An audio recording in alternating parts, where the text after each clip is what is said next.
You are now listening to the Box Seat Boys podcast.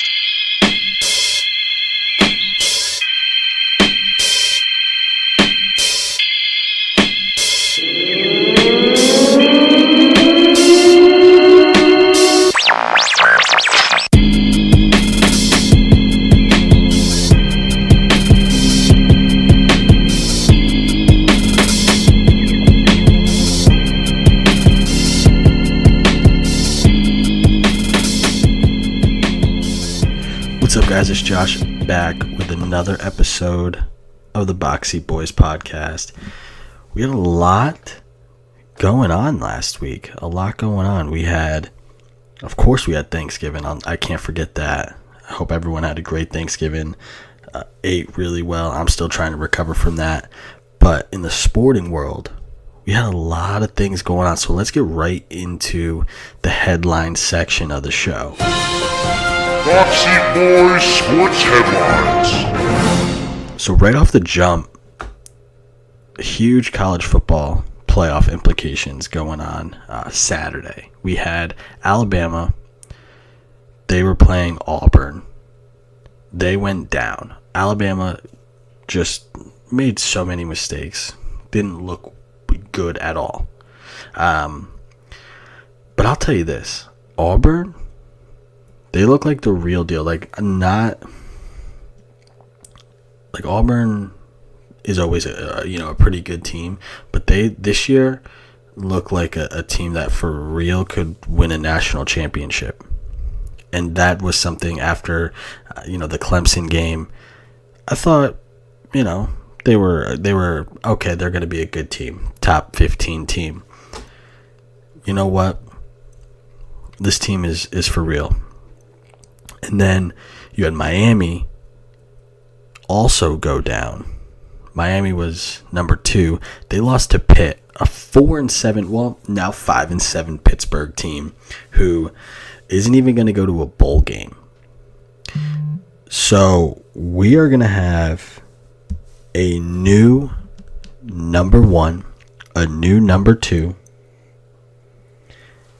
and it's just a mess. It is just a mess. And even though Miami lost, I still think they control their own destiny because they get to play in the conference championship game. So they're going to play Clemson in the conference championship game.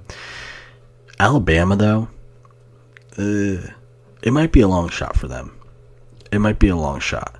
So they don't play in the SEC championship game. Auburn goes on to play in the SEC title game against Georgia. That game looks like it's going to be whoever wins that game is going to move on to the playoff. But both of them go down. The rest of the top 10 or whatever, I don't know how far it goes, but the rest of the top teams that are at least in playoff contention won. So as for right now, Oklahoma is actually the favorite to win the national championship. Oklahoma is plus 400. Alabama, Auburn, and Clemson are plus 425. Georgia and Ohio State are plus 700. Wisconsin is plus 900. The only undefeated team left in Power 5 conferences is plus 900. Just no respect. They get no respect from Vegas, the committee, nobody. Miami, plus 1,600. So after Miami went on, beat Virginia Tech, went on and beat Notre Dame. I'm sure, I don't remember exactly what their odds were, but it was probably a little better than this. Especially if they came in and saw that they were ranked number 2 last Tuesday. They were ranked number 2. Now they lose, their odds jumped up. So if you're really high on Miami, you might see some value here. Especially if you think they're going to win the ACC. They win the ACC, in my opinion, they're in. So if you're a betting man and you really think Miami's the real deal, that's some pretty good value there at plus 1,600, which basically means if you bet $100, you'll win $1,600, or if you bet $10, you'll win $160. So that's pretty good value there. And then USC, TCU, and UCF are 10,000 plus 10,000. So again, if you bet $10, you'll win $1,000. Now those are clearly long shots. Even though UCF is undefeated, they're probably more of a long shot, in my opinion, to even make the playoff than TCU and USC, being Power 5 schools. But that's kind of the favorite now. Oklahoma's the favorite. Baker Mayfield, the favorite to win the Heisman. Oklahoma is in a really good spot. Lincoln Riley, the young coach, is in a really good spot with that team. And we'll have to see. We'll have to see how they do. Big 12 title game, and then see how that defense holds up when they start playing teams like Clemson and Auburn and stuff like that in the playoff, if they get that far. Other college football news, we have Chip Kelly. So I talked about Chip Kelly last week, possibly going to Florida. He actually didn't go to Florida. I'm sure most of you have heard he has moved on to UCLA. Not a huge surprise once I heard UCLA was in the mix, and the reason is because he's familiar with the Pac-12. He's familiar with the West Coast. He's familiar with recruiting out there. So why not stay out there? You know, it's just a good spot for him. What I'm concerned about is his time away from college football. Have offensive coordinators kind of caught up to him, and our defensive coordinator is going to be ready for what he's going to throw? Has he made any adjustments? Or is he going to struggle? My intuition really says that he's kind of made those adjustments. Not necessarily, he's going to come in and UCLA next year will put up a 70 spot first game or something like that, or be a national championship team next year. But Chip Kelly, in the college football offensive game planning, being able to recruit his guys, in a couple years, UCLA could be really relevant in the playoff talk. Really relevant. And especially with his presence out west, I think it was better for him to stay out there than to come to Florida. So I think that's a good signing for both sides. So Florida obviously didn't get Chip Kelly, so they went ahead and decided, we're going to go after Dan Mullen of Mississippi State. And I think if you don't get your guy Chip Kelly, this is an absolutely tremendous hire for Florida. Amazing hire for Florida. I really like Dan Mullen as a head coach. He found a lot of success at Mississippi State, produced some great offensive teams, both as a head coach and an offensive coordinator. He was an offensive coordinator at the University of Florida beforehand, so he's had a lot of success. He won 2 national championships with Florida when Urban Meyer was the head coach. I mean, he's an SEC guy. He recruits in the Southeast, which is one of the meccas for college football recruiting or college sports recruiting in general. He's had the Bulldogs ranked, had them relevant in, I guess, not really playoff talk. Well, yeah, playoff talk, 2015 was it? Had him relevant, but he was unbelievable with developing quarterbacks, developing offenses to adapt to his spread offense. Before Mullen was at Mississippi State, they only won more than 8 games once. In the 9 years he was there, they did it 3 times. And if they win their bowl game, this will be their 4th. So, he's no stranger to turning teams around. I believe he's going to have, I don't want to say an easier transition going to Florida, but Florida has a lot more of a, what am I looking for here? Prestigious feel to it. You know, Tebow and some of those guys, when Urban Meyer was there, Spurrier, you know, it's a little bit more, kids want to go there a little bit more than like Mississippi State. So I think he's really going to bring kids from in-state in Florida to his program and really do a nice job there. And being an offensive mind, that's what Florida has really lacked since Urban Meyer left. We might start seeing that again. No, he's not Chip Kelly. He's not going to have, you know, a ridiculous showing. And, you know, this read option, you know, every, 12 seconds they're running a play. But he has his own variation of the spread offense, and it's been very good with, Dak Prescott when he was there. Also, you have to think about Nick Fitzgerald. When he was playing, unfortunately, against Ole Miss, he got hurt in a gruesome injury. But they're saying he could be back for even spring football, which is amazing after the dislocation and the surgery of his ankle. He's done amazing things in developing good quarterbacks. I mean, I never thought Dak was going to be the quarterback he was when he was at Mississippi State to where he is now. So it's been super impressive in his career. He's 69-46 in a tough SEC West at Mississippi State. That's tough. So he's going to go to the easier side of the bracket now. He's going to go to the easier side of the conference now, and might have a little bit more success recruiting in the Georgia, Florida area. Even out of state, there's going to be a lot of kids that try and come to Florida because it's Florida. The weather, the school, the name, playing in the swamp, everything like that. He's going to have a lot of success recruiting there. And then today I got a notification that Mike Gundy has already interviewed for the Tennessee job. Haven't had too much time to look into it, but here's what I'm thinking.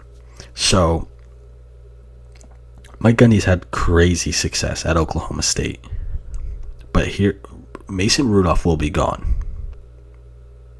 He's going into the draft. I think he's a senior anyway, but either way, he's going into the draft.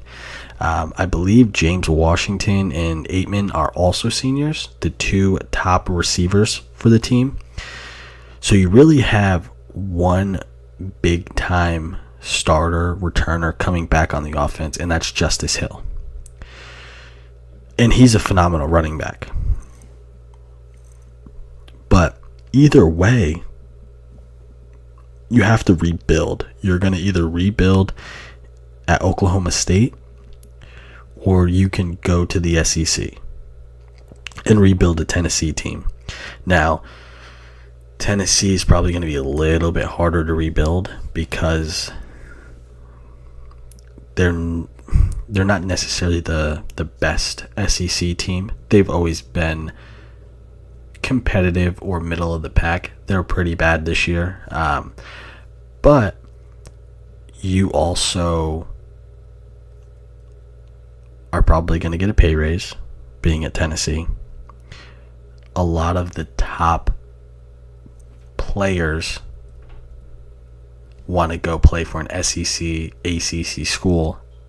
Not so much the Big 12. You hear a lot about the ACC and the SEC. But I'm telling you, if he goes and takes this job,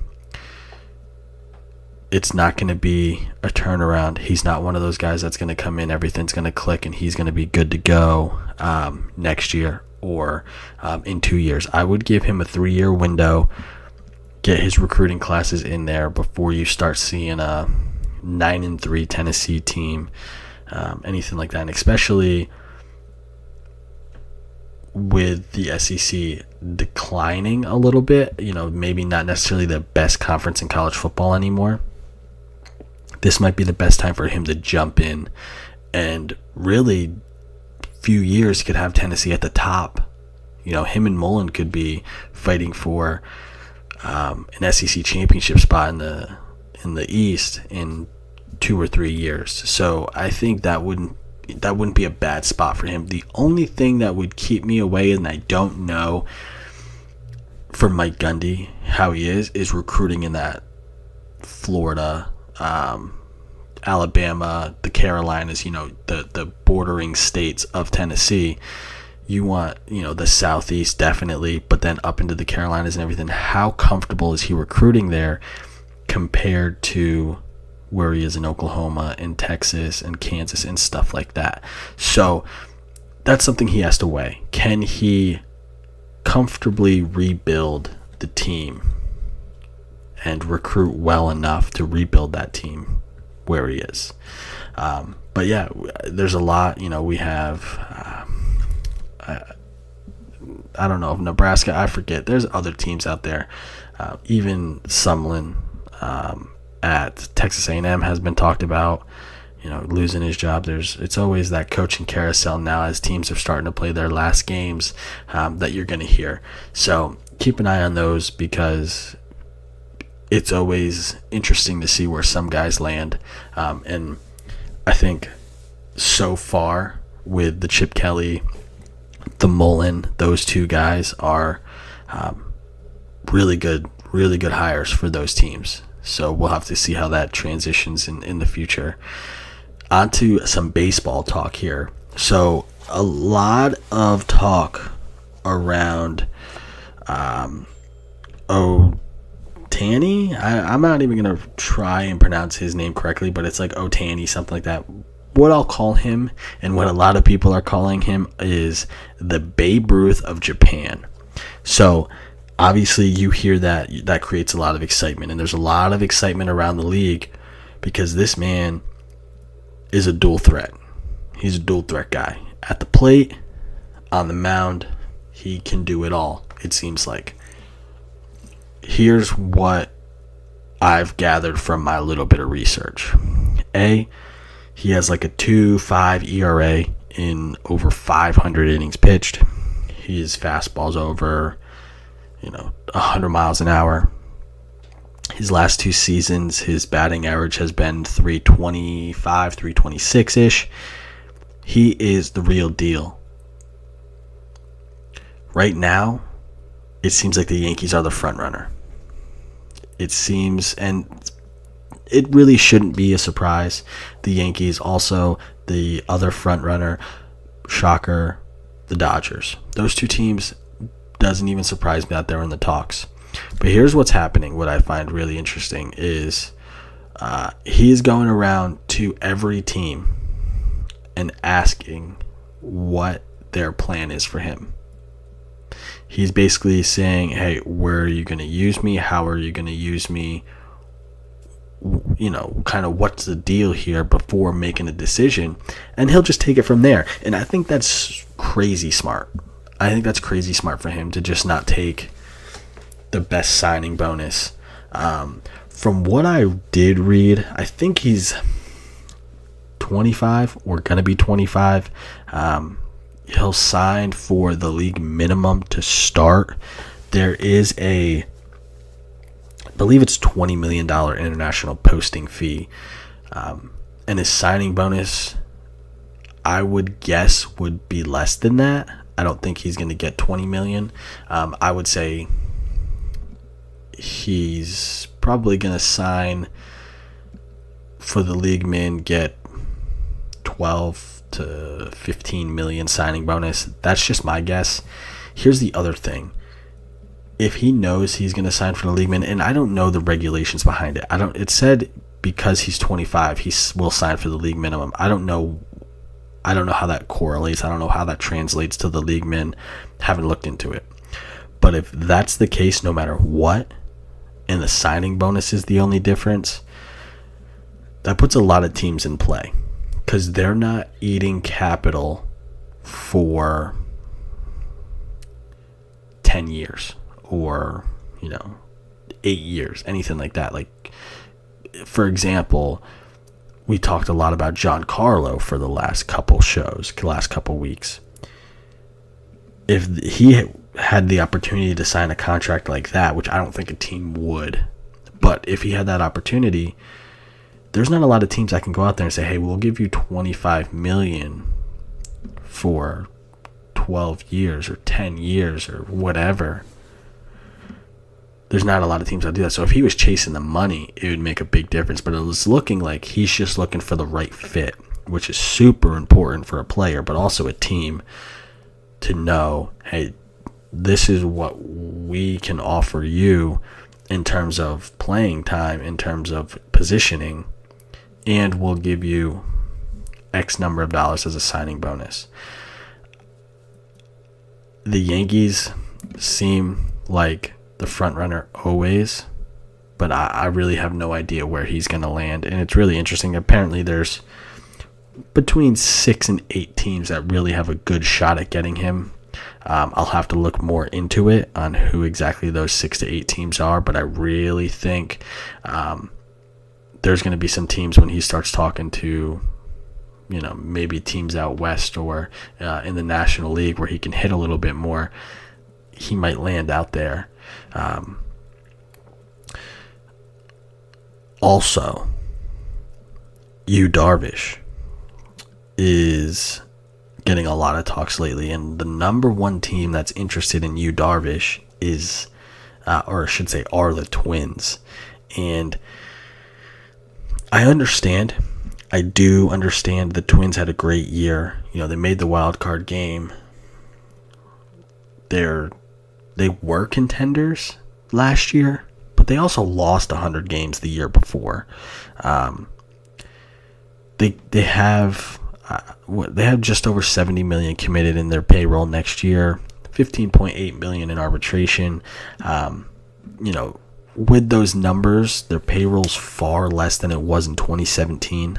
It's like 135.7, something like that, 135.7 million in 2017. So they have the capital, they have the money. Here's the problem. Darvish wants to go to a contender. He wants to win. And yeah, the Twins were great last year, but it's not a consistent thing for them.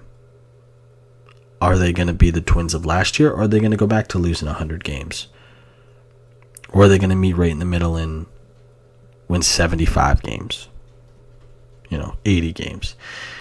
Darvish isn't going to sign with a team that's going to potentially be a 100-loss team. It just doesn't seem feasible for him to do that. Now, if the Twins make other moves and really are committed, because like I said, they have the cap space. If they really are committed, they would probably have to sign a couple other people, or at least have other people in negotiation for Darvish to, okay, this seems like it's going to work out, let's do it. So those are kind of in the preliminary stages of what's going to happen there. The Twins, if they don't get Darvish, I think they're going to make a splash with some other guys. I'm not sure who, but they do. Like I said, man, they have so much room. They have so much room cap-wise to sign some big guys. I would be very surprised if they didn't go make a few big-time moves just to keep what happened last year more consistent. For example, the Red Sox went, last place, first place, last place, first place. Like, I hate that. I want consistency. The Twins, obviously, players, coaches, front office, fans want consistency. So this is the year they have the ability to make those moves. If they don't get Darvish, or even if they do, I expect more moves to come from the Twins. Another big name on the free agency market is Eric Hosmer. He's gotten links to the Padres. I don't hate that. I do not hate that if he went there. It wouldn't really surprise me. It wouldn't surprise me a whole lot, I should say. Here's Hosmer's thinking of. He's probably in the ballpark of $100 million plus contract. He's 28. He's got a lot of potential to put numbers up for several years. He's got probably 5-6 more good years left in him. The only thing that's kind of keeping me on the fence is it just might be a little too much for San Diego to swallow. $100 million contract is a lot for a team that's just not a contender. They're not the Twins that might throw $100 million at a guy because, hey, we were in the wild card last year. I'm really confident if we get this guy, we'll compete for the division or something like that. The Padres are a long way away from that. So instead of signing one guy for $100 million, they could sign a few guys, maybe younger guys, to build. Similar to now, the Astros did it through the draft. The Padres would have to do it through free agency trade, stuff like that. But younger guys with that $100 million they would use for Hosmer. I think that would make more sense for them. But like I said, I wouldn't hate it if that move happened because he is someone you can build your team around for the next 5 or so years. Again, I don't know if San Diego is going to be a relevant in the playoffs or anything like that while Hosmer's still in his prime. So, and also, I'm very confident that a team is going to come in the mix with, as they say, deeper pockets, and they're just going to overpay for Hosmer because he's the bat they want. Not saying the Red Sox are going to, but I could see someone like that. The Red Sox need a bat. They're probably not going to get Stanton. I'm 99% sure it's not going to happen. They don't want to miss on another guy, so they might overpay for a guy like Hosmer. Something like that happens. I could definitely make sense of that. So there's a couple things that are making it seem like the deal is unlikely to happen. But if it does happen, the Padres have a really good player to build, hopefully, the next 5 to 7 years around. So we'll have to see with Hosmer. Hosmer's one of my, I wouldn't say favorite players, but he's one of the players that non-Red Sox that I love to watch play, especially when him, Kane, and all those guys, Moose, when they won that World Series, that was a fun team to watch, and he's one of those players I love to watch. NBA news, rumors, everything like that. First, I want to talk about this Grizzlies firing Fizdale. Here's my issue with this. So they fired him after a 7-12 start. So, obviously not a great start. Not a great start at all. He's not 1-18 or anything like that. He's, average. They could pick it up, is what I'm saying. But they fired him. Now there was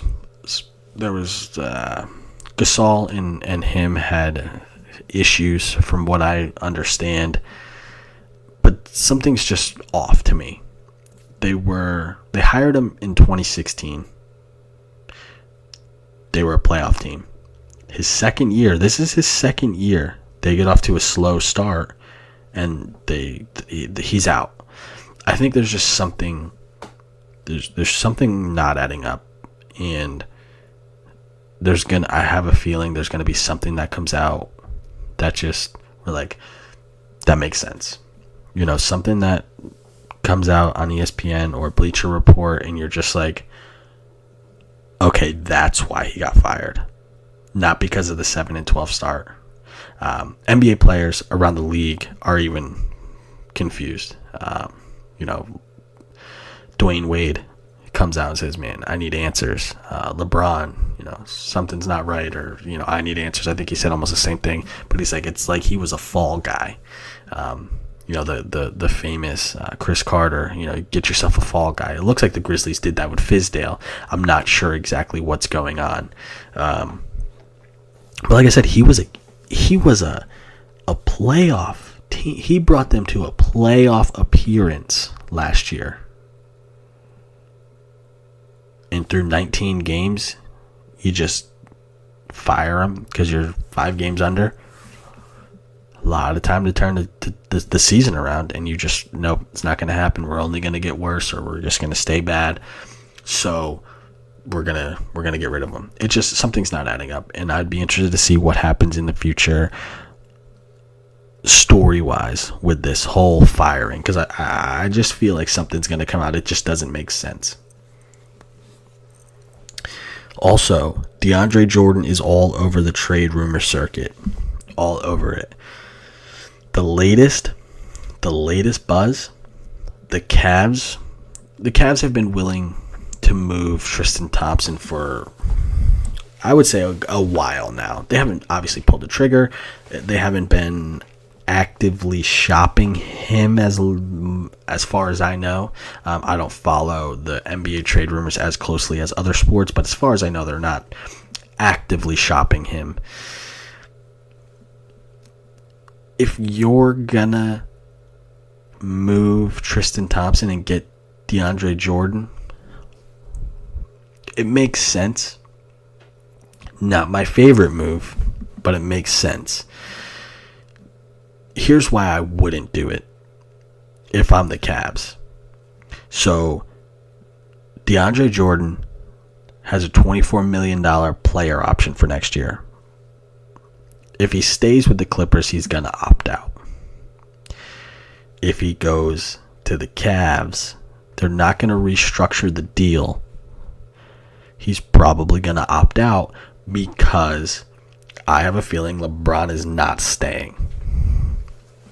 I don't think LeBron is going to stay in Cleveland.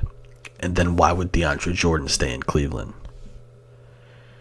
So that means you just traded away Tristan Thompson, a younger,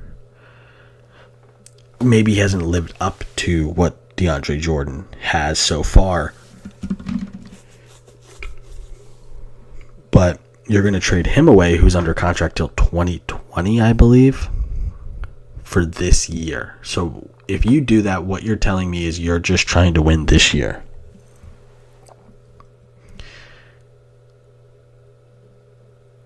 I would expect, if this deal is done, there has to be a clause or something that says the deal will be restructured for DeAndre Jordan to stay with the Cavs for 2 more years or another year past 2018. Just because what they're going to try and do is get DeAndre to keep LeBron happy. And if DeAndre Jordan can opt out, LeBron's just say, hey, come with me. So I don't know. I just don't think it's a good look for the Cavs to do this trade. One trade that I would be interested in seeing is if the Cavs moved Tristan Thompson for Boogie Cousins. Now, there's some other things that would need to happen. I believe they would probably have to give up the Brooklyn pick that they got from Boston, which going to be a lottery pick most likely. But you get Boogie Cousins on the Cavs and can get him to sign long term. Not long term, but longer term. There's a better chance, in my opinion, of keeping LeBron on that team with Boogie Cousins than DeAndre Jordan or Tristan Thompson. So, if the Cavs fans, if DeAndre Jordan, if that trade falls through or the rumor starts to fade, there is that chance that Boogie Cousins and the Cavs work out. That's also still kind of whispers right now. I don't think any serious talks are happening right now. But if the Cavs seriously start to struggle, we might see that become more and more of a popular topic, especially, ESPN, NBA Drive, stuff like that. So the Cavs, they're going to want to make moves because they're going to try and do everything they can to keep LeBron. LeBron's always crying that he needs help. So Boogie Cousins is going to be, in my opinion, the better option out of that. Another big guy that could be on the move is Jahlil Okafor. He's not quiet about his asking to be, traded from Philadelphia. Even if they wanted to release him and do a buyout, anything like that, it's just the Sixers are not going to do a buyout. They're not going to do that. They want him off the books. They're not going to do a buyout and pay extra money. There's a number of teams that are interested, but I think the Sixers are just asking for too much. They're going to want a first-round draft pick. They're not going to get a first-round draft pick for Okafor. It's just not going to happen. So one of the Celtics have been reported as interested. They're not going to get rid of their first-rounders. Any other team, it would be a stretch for them to get rid of a first-rounder. I think what's going to happen is a deal will get done. Okafor will be. Philly doesn't want him there. He doesn't want to be there. They want to get his contract off the books if possible. So they'll make a deal work. I think they're just going to have to settle for a second rounder instead of a first rounder. It just makes more sense for what teams are getting. Okafor is not Embiid or the Brow, anything like that. He's serviceable when healthy player. He's worth a second round pick. I'm interested to see if they stick to their guns. Obviously every team wants a first rounder, but a second rounder is better than nothing. So I just think I would say of all the deals in the NBA, Okafor has to be one of the most likely ones, just because I think on both sides it's agreeable. We want to get this taken care of and done. So let's move on to against the spread. Last week I went 10-10, so it was a wash last week. Had some good wins, some bad losses, some things obviously that you just can't. It's sports. It's tough. People, if it was easy, every sports fan would be doing this. So I'll take a wash over a losing week anytime. But this week's a big one. We got college football. We have conference championship week. Of course, we have the NFL getting down to the end of their season. So we have some big games, and we'll, as always, run through those. So let's start right with the college football. The first game is Friday night. Pac-12 championship, Stanford versus USC. USC's favored by 3. The over-under's 58.5. So Stanford has won 3 straight games. USC's also won 3 straight. USC and Stanford played earlier this year, and USC just put a beat down on Stanford, 42-24. But Stanford looked really good the last few weeks. There's still an outside chance USC gets into the playoffs, so they have a lot to play for, like a lot. Both teams are going to go to a bowl game. Both teams are going to go to a pretty big bowl game. But the fact that USC has even the smallest chance of getting into the playoff, I think gives them a little bit more to play for. I mean, they're 10-2 on the year. USC, though, they've only covered the spread twice, which makes me a little bit nervous to pick them. The big thing, though, is Sam Darnold is starting to look like Sam Darnold's supposed to. Ronald Jones, the running back, is playing his best football right now. I think he has 4 straight games over 100 yards. It's really, really, really hard to bet against the way USC is playing, even though Stanford's playing really well. And then earlier this year, we saw how, I don't want to say how much of a gap between the two teams are, but USC just had their number, won by, 18 points? Did Stanford close the gap 15 points? You know what I mean? So I just think Pac-12 championship, Sam Darnold could be his last Pac-12 game against a pretty big rival. He's going to want to show out, especially if he decides to go to the NFL. I'm gonna lean USC to cover the 3. I think they're gonna win this game. I don't want to say they're gonna win, 42-24 again, but I think I would say probably 7 to 10 points is not unreasonable to think that they cover. Another big game, and this doesn't necessarily have playoff implications, but it's going to be, if you like offense, this game's going to be fun to watch, and that's Memphis and UCF. So first, UCF's favored by 7, but the over-under is 85.5.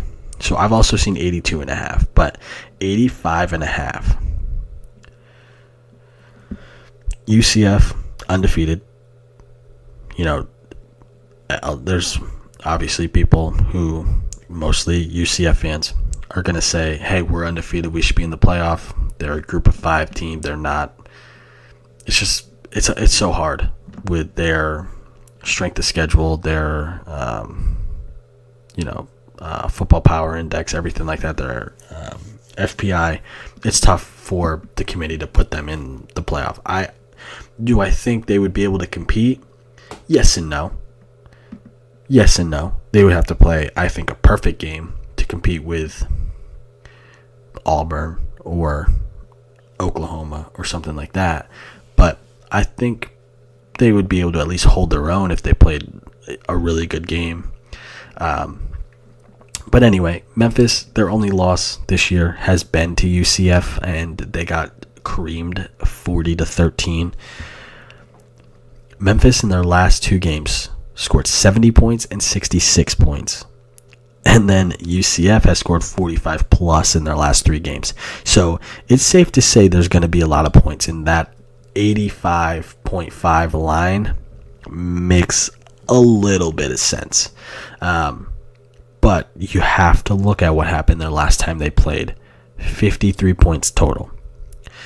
So what that tells me is UCF, their defense is a lot better than anyone that Memphis has played, which makes sense. Memphis, I would say their defense is better than what most teams UCF plays. But I think they're going to score a lot of points. I think they're going to score more than the 53 they scored last time. But to get all the way up to 85, I don't know. I don't think it's going to be that high scoring. So I'm going to go, if I play this game, the money to me to be made is by picking the under. I also like UCF to cover. I think they're a really good football team. especially against another group of 5 team. They showed it against Memphis earlier. Mackenzie Milton, their quarterback, he's played extremely well their last 3 games. 10 touchdowns, 1 interception. If you are interested in teasing this game, I could justify that.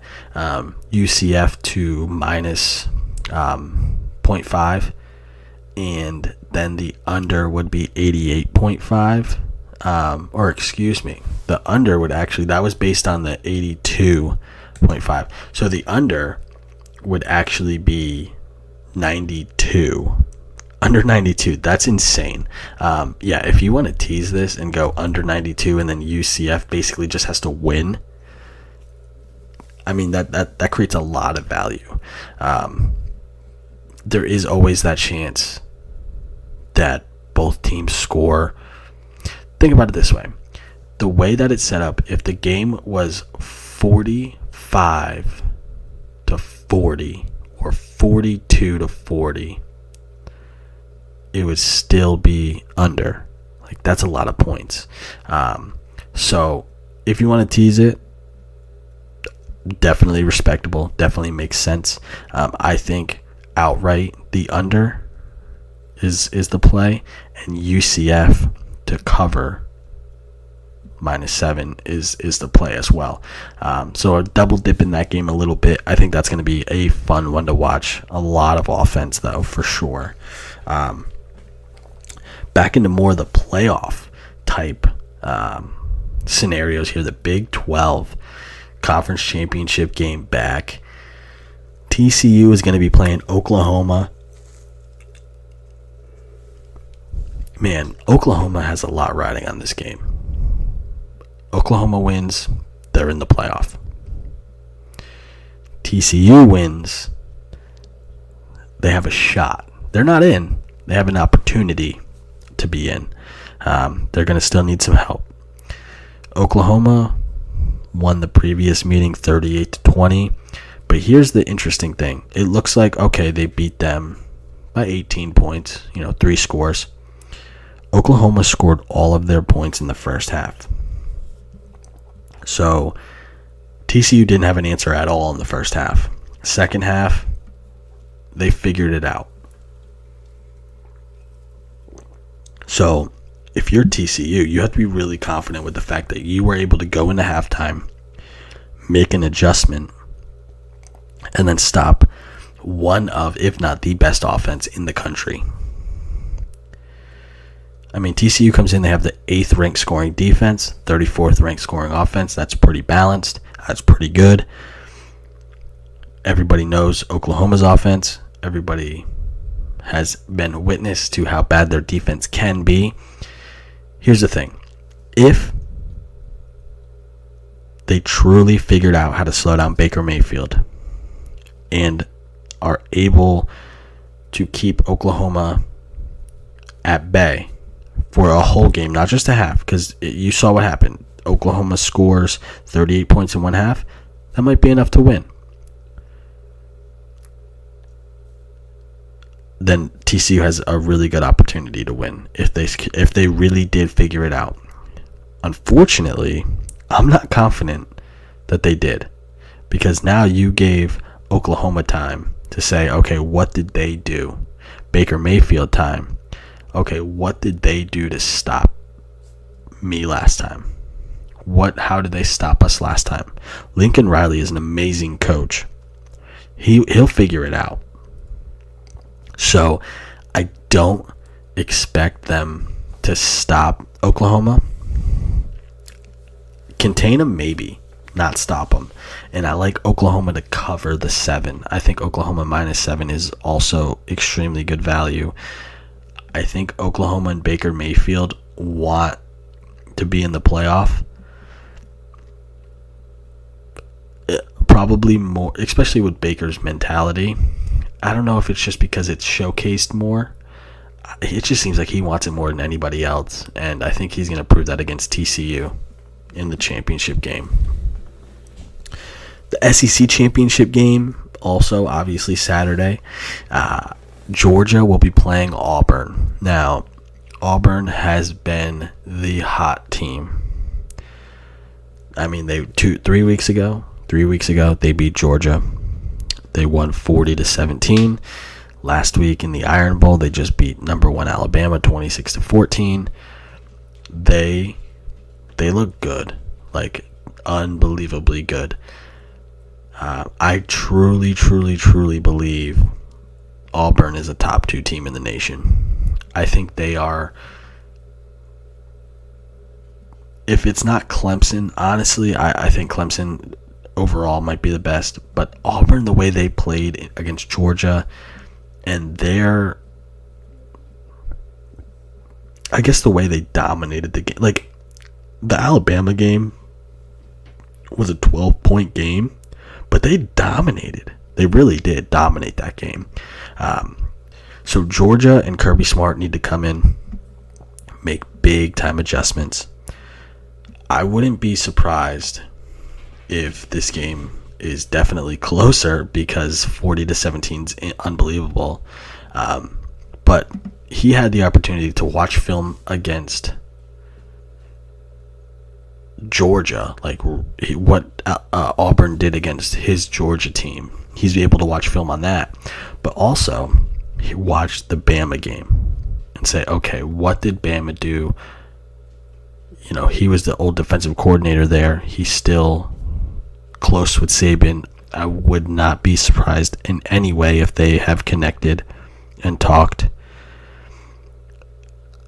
To be honest, I don't know who's going to win this game.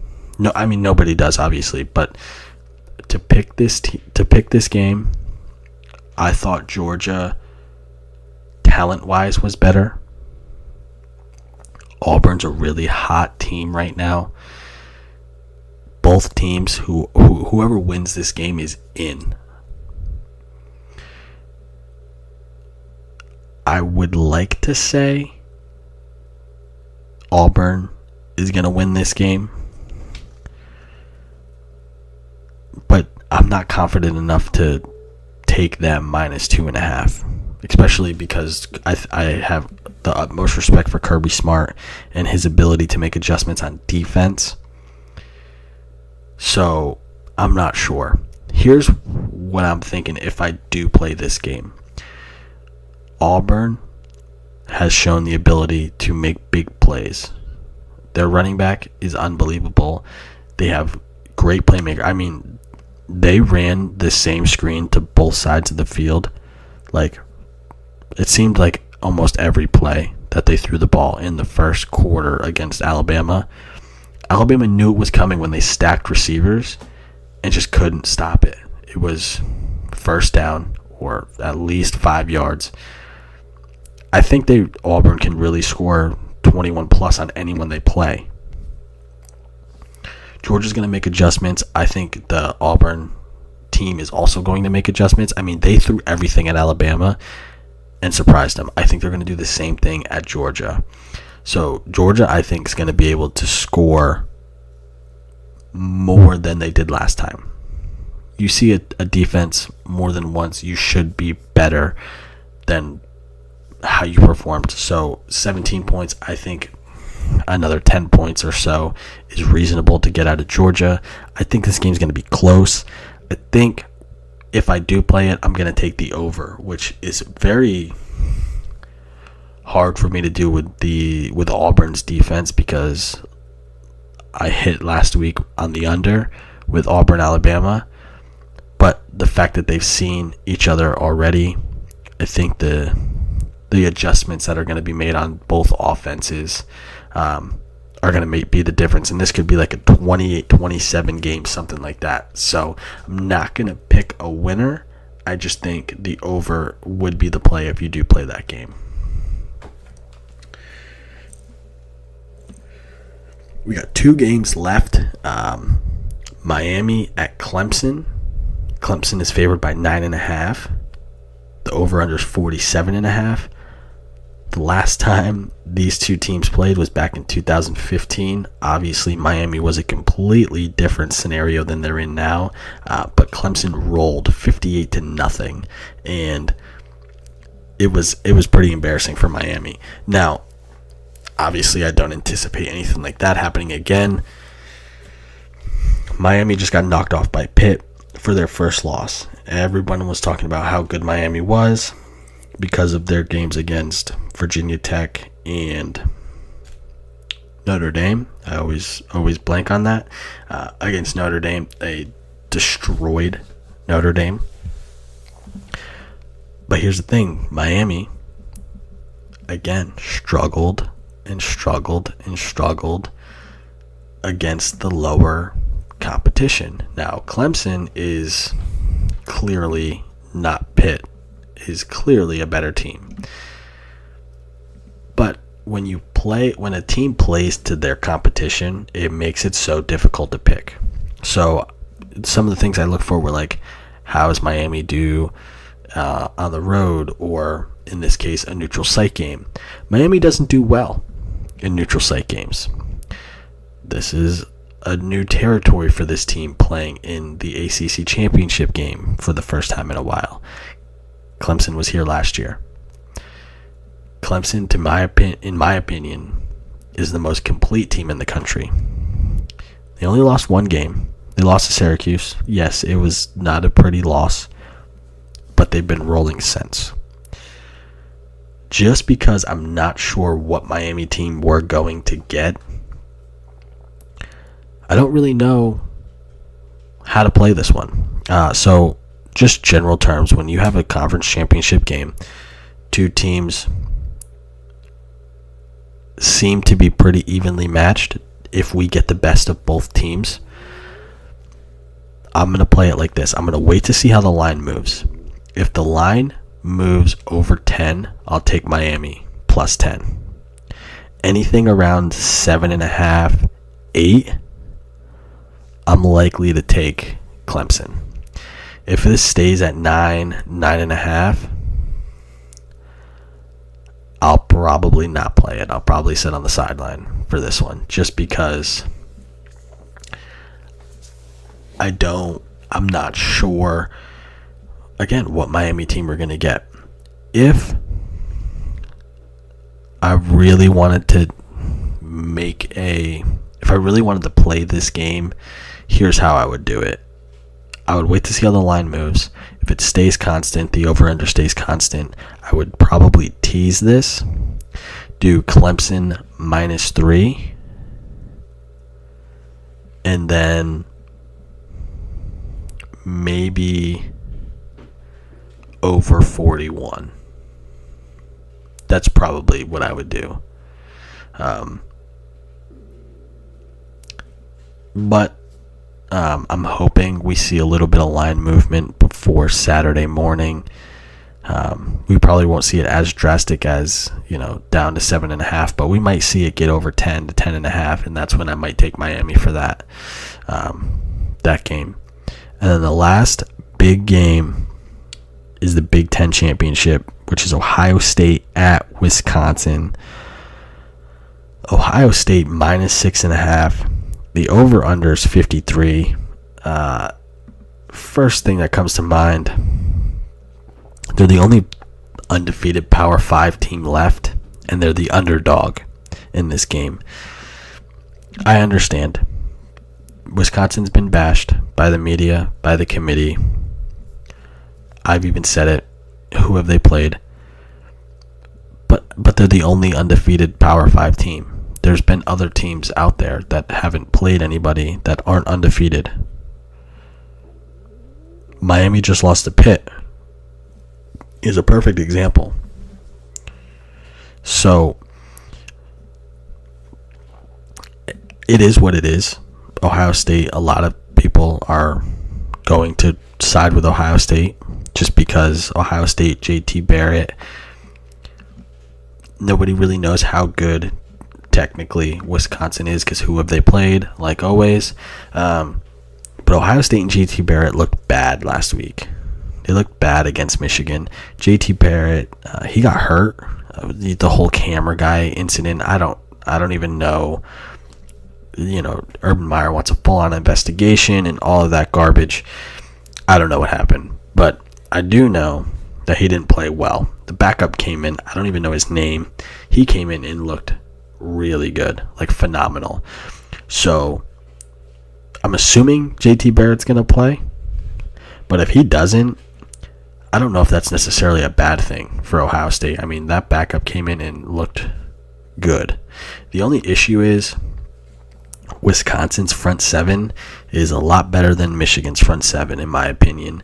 So I think JT Barrett would handle the pressure a little bit more. But if he can't move with that knee, he's going to be a sitting duck and is going to be in trouble. But again, here's the thing. Either way, I think Wisconsin is going to win this game outright. But the fact that they're the underdog, they always say Vegas knows something if the line just doesn't seem to make sense. And to me, it doesn't. If you think about it this way, Ohio State was notorious, and Urban Meyer teams in general are notorious for scheduling nobodies in the out-of-conference. Just kind of figure everything out against nobodies, win by 60, and then you have everyone healthy, everyone good for conference games. No one ever said anything when they were undefeated, heading into conference championship week or playoff talk or anything like that. Alabama, same thing this year. The only reason anyone's really talking about them and how good are they really because they haven't played anybody is because they lost to Auburn. If they were to beat Auburn, it would have been Auburn, LSU, and Mississippi State were the three teams that they played that were good. The rest of the teams, they weren't really that good. So because they don't have that Alabama, Ohio State name, they get snubbed. They get bashed. I think we're going to see a lot about this Wisconsin team, and I think they're going to prove a lot of people wrong. They're going to come out with a chip on their shoulder, and I do think they're going to win outright. So obviously, I'm going to take the plus 6.5. I'm going to look and see what the odds are. I haven't looked for them to win outright, but that might be something where there's incredible value to take that. If it's not worth it, plus 6.5 is certainly worth it because I do think they are the better team, honestly. So we'll see what happens. And also, Wisconsin wins. Not only do they finish undefeated, but they're going to the playoff. Ohio State, even if they do win, they're not guaranteed a spot. So I think there's a little bit more incentive for Wisconsin knowing, hey, we win, it's set in stone pretty much, we're in. And if they're not, then the committee definitely got it wrong because that's proving right there that they're the best team not the best team, but a top 4 team anyway. So I don't know what else more they could do. Moving on to the NFL. So we have obviously a big week coming up in the NFL. A lot of teams are getting down to I guess more that playoff talk, like, okay, if we win this game, we're still in the race. If we lose, we might not be in it. We win, we're a step closer to the division. Stuff like that. It's a really fun time for the NFL. Here's the rundown, the quick picks, as I always like to do it. Washington at Dallas. Dallas is minus 1.5. They're at Dallas. That's the only reason I'm going to take the Cowboys. The Lions, at the Ravens. I'm going to take the Ravens minus 3. The 49ers at the Bears. I'm going to take the Bears minus 3.5. The Vikings at Atlanta minus 3.5. I'm going to take Atlanta minus 3. Atlanta minus 3. The Patriots minus 8 at Buffalo. I'm going to take the Patriots -8. Denver -1 at Miami. I'm going to take Denver -1. The Texans at the Titans -7. I'm going to take Tennessee -7. The Colts at the Jaguars -9.5. Jaguars are -9.5. I'm going to take the Colts in that one, plus 9.5. The Bucks at the Packers is a pick'em. I'm going to take Green Bay in the pick'em game to win outright. The Chiefs -3.5 at the Jets. The Chiefs got to turn it around eventually, right? So I'm going with the Chiefs -3.5. The Browns at the Chargers. The Chargers -13.5. It's hard to pick for the Browns. I'm going Chargers -13.5. The Panthers at the Saints. The Saints are -4. I'm going to go with Carolina +4. The Rams -7 at Arizona. I'm going to go with the Rams -7. The Giants at Oakland -7. Oakland. Ooh. I mean, I just can't pick the Giants. Oakland -7. I'm going with Oakland -7. Philadelphia -5 at Seattle. I'm going to go with Philadelphia -5. Steelers -5.5 at the Bengals. I'm going to go with the Steelers -5.5. I almost said the Bengals, but I'm going to go Steelers -5.5. So there you have it. I mean, that's a quick rundown.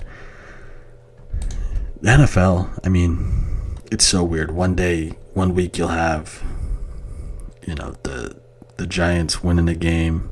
Then you'll have the Browns keeping it close. The Bears have been playing well. One thing I just got the notification as I was recording, Jimmy Garoppolo will be the starting quarterback for the 49ers against the Bears.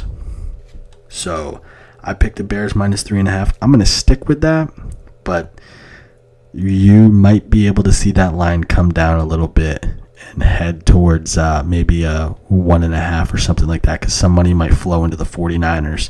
So wait a little bit on that and watch that line. On to what to watch for this week. 4 things. Here's 4 things to watch. 1, if you're a college football fan, this is a great time of year because all the conference championships are going on. 2, if you're a college basketball fan, the B.S.N ACC Challenge is underway. One of the big games, Duke, Indiana, is coming up. I know Michigan State. Who is Michigan State playing? Michigan State's playing a good game coming up in a couple days. Let me see exactly when that game is. Hopefully it's not tonight so you guys hear this. Let's see. Either way, the B.S.N ACC Challenge is always a fun one to watch. And another big one, Miami and Minnesota. That is Wednesday. Thursday, Notre Dame at Michigan State. Thursday at 7. B.S.N ACC Challenge, number 3 versus number 5. Huge game. Some NBA. The NBA's the last 2. The Warriors and the Lakers Wednesday night. Lonzo, obviously it's always fun to watch him play, see how he handles, Steph Curry, Clay, all those guys. If he ever gets matched up on Durant in a mismatch, something, see how that works out for him. And then the last thing to watch for Sunday night, Spurs and Thunder. Tony Parker is back for the Spurs. I think that's going to be a fun matchup to watch. Obviously, all sports, you got to keep an eye on them. Those are my things to watch for. Obviously, NFL games, huge. Towards the end of the year, you want to watch those. Guys, it's been real. Like I said, I hope you had a great Thanksgiving. We have a few weeks before we get to the next big holiday. We get some Christmas time in there. Another great holiday to eat great food, spend with some awesome people. Until next time, guys, take care.